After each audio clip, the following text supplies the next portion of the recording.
განათლების მინისტრის პირველი მოადგილე თბილისის 177 საჯარო სკოლაში პრაქტიკოსი მასწავლებლებისა და პრაქტიკოსი სპეციალური მასწავლებლების 2025 წლის საგნისა და უფროსი სპეციალური მასწავლებლების გამოცდების მიმდინარეობას გაეცნო. ლევან ღირსიაშვილი ტესტირების დაწყებამდე აპლიკანტებს გაესაუბრა და მათ წარმატებები უსურვა. გამოცდებზე 700-ზე მეტი პირია რეგისტრირებული.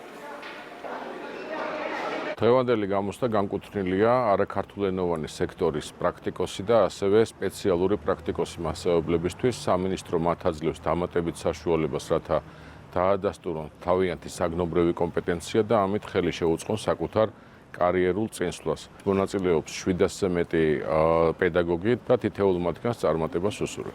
დღეს პირველ და ხვალ 2 დეკემბერს დაიწყება 10 საათზე, გამოცდა დაიწყება 11 საათზე.